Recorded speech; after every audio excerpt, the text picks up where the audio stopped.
자, 오늘은 우리가 2학년 24학년도 6월 모의고사에 출제가 되었던 독서 지문을 함께 봅시다. 자, 여러분 이 글은요. 인문 예술 지문이라고 보면 좋을 것 같고요. 전혀 어렵지 않기 때문에 천천히 읽어보면은 충분히 다 이해하고 따라갈 수 있는 지문입니다. 자, 프랑스 철학자 리퀘르는 여러분 일단 인문 예술 지문에서 학자 나오면 무조건 체크해야겠죠? 자, 텍스트, 즉 재진술입니다. 이야기를 해석하는 과정, 텍스트를 그냥 이야기라고 보면 돼요. 과정을 통해 자기를 이해할 수 있다는 자기 해석학을 주장하였다. 여러분 자기 해석학이 뭐예요? 우리가 이야기 해석을 통해서 자기를 이해할 수 있다라고 주장하는 거래요. 그는 리퀘르는 플라톤과 아리스토텔레스로부터 시작되는 미메시스의 개념을 확장하여 미메시스 3중 구조를 제시했대요. 자기 해석학의 어떤 기본 전제가 되는 어떤 구조인가 봐요.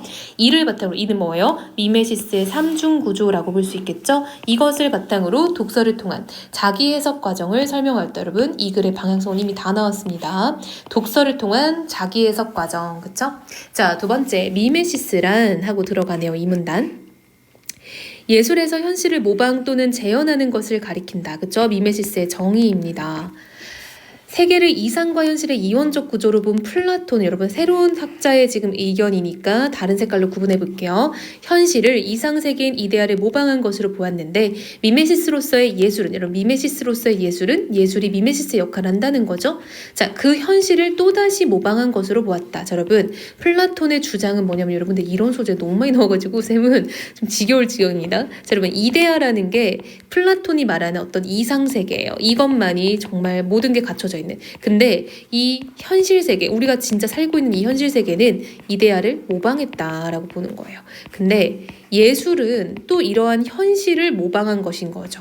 한마디로 우리 이런 거죠, 여러분. 지금 눈앞에 보이는 것을 내가 그렸어. 이게 현실에 대한 모방인 거예요. 그래서 플라톤은 예술은 이중 모방인 겁니다. 따라서 예술이라는 건 그렇게까지 가치가 있지 않다라고 본 거예요. 자, 플라톤은 감각세계인 현실을 모방한 예술, 여러분 현실이 바로 감각세계, 감각적으로 지각되는 세계라는 뜻이겠죠. 인간을 이데아로부터 멀어지게 하는 부정적인 대상으로 봤대요. 그쵸? 예술을 부정적인 대상으로 봤다는 거예요. 주어 잘 잡읍시다. 자, 플라톤에 따르면 예술은 그 갈래마다 모방의 양태가 다르다.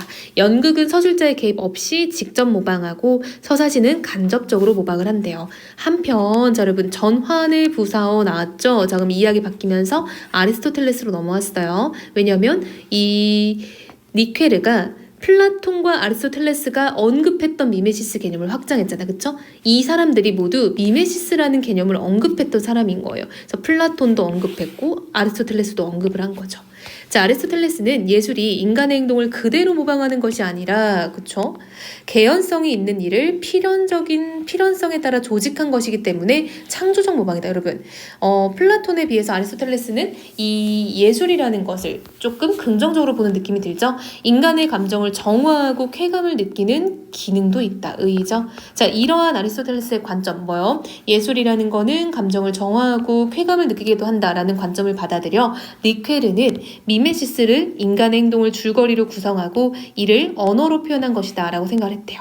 그래서 이것 뭡니까? 인간의 행동을 줄거리로 구성하고 이를 언어로 표현한 것을 더 발전시켜 미메시스로서의 문학을 현실 세계에 존재하는 독자의 삶으로 연결하고자 했다. 특히 여러분 리케르는 예술 중에서도 문학에 대해서 지금 포인트를 맞춰서 봤다라는 거 알 수 있겠죠? 자, 그리고 여러분 리케르는 이 플라톤과 아리스토텔레스가 모두 다 언급했던 어떤 미메시스라는 개념을 가져온 거죠. 그쵸? 하지만 리케르는 약간 플라톤과는 입장이 좀 다를 수 있겠다라는 거 느껴집니다. 자, 이어서 읽어볼게요. 리케르는 미메시스의 전 형상화 단계, 여러분 전은요 앞전자예요. 형상화 이전 단계 이러면 조금 쉬울 것 같아. 그치?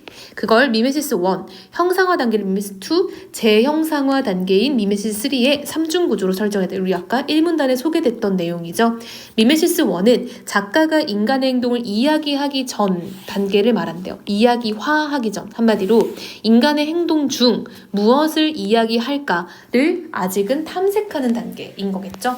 자, 2단계에서는 이 1단계죠. 미메시스 1 단계에서는 다른 말로 뭐였어요? 전 형상화 단계였죠. 작가는 행동의 의미를 이해하고자 하며 말하고자 하는 행동의 의미를 독자 또한 이해할 수 있다고 전제한다. 한마디로 내가 관심 있는 거 독자도 관심 있고 내가 이해하는 거 독자도 이해할 수 있지라고 생각하는 거죠. 미메시스 2는 미메시스 1에서의 행동이 서사적 흐름 속에서 줄거리로 구성되는 단계를 말하는데요. 이제는 본격적으로 문학으로 형상화되는 거죠. 자, 이 구성되는 단계에서는 작가는 인간의 다양하고 이질적인 행동 중에 내가 의미 있다고 판단하는 행동만을 골라 인과관계에 따라 배치한다. 이때 이야기 좁혀졌어요. 형상화된 세계는 현실 세계를 바탕으로 한 허구의 세계다. 그렇죠, 여러분? 우리 모든 문학은 일단 특히 모든 소설은 허구를 일단 전제로 하는 거예요. 자, 미메시스 3는 문학과 현실 세계를 잇고자 했던 리켈에게 있어 가장 핵심적이다라고 얘기했고요. 이 3단계에서는 독자는 독서를 통해 허구적 인물의 행동이 지닌 의미를 분석하고 현실에 비춰본다. 그러니까 이 인물이 이런 행동을 왜 했을까?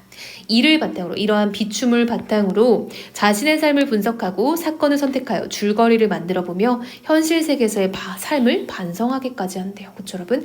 예술이 예술로 끝나는 게 아니라 이것이, 자, 여기서 우리가 소개됐던 게 다시 나왔어요. 이 문학이 현실 세계에 존재하는 독자의 삶에 연결이 된다라고 했죠. 그게 바로 뭐다? 내 삶을 분석하고 사건을 선택하여 줄거리를 만들어보고 현실 세계의 삶을 반성하게 되는 것이라는 거죠.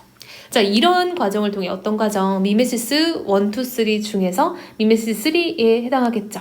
미메시스 3에서는 독자의 자기 이해가 이루어지는데 리케르는 이를 이야기 정체성이라는 개념을 통해 설명하였다. 이야기 정체성은 이야기를 매개, 즉 이야기라는 어떤 매개체를 통해 파악되는 인물의 정체성으로 이야기 속에서 시간의 흐름과 함께 변화하는 인물의 면모가 하나의 인격으로 통합된 것이다. 리케르에 따르면 독자는 인물의 이야기 정체성을 자신의 삶에 비추어 독자 자신의 고유한 이야기 정체성을 형성해 나가는데 이거 뭐예요? 자기의 고유한 이야기 정체성이겠죠? 바로 이야기 해석을 통한 자기 이해 과정이 되는 거다라는 거예요. 즉, 뭘 읽으면서 나에 대해서도 나의 이야기 정체성도 만들어간다는 거죠.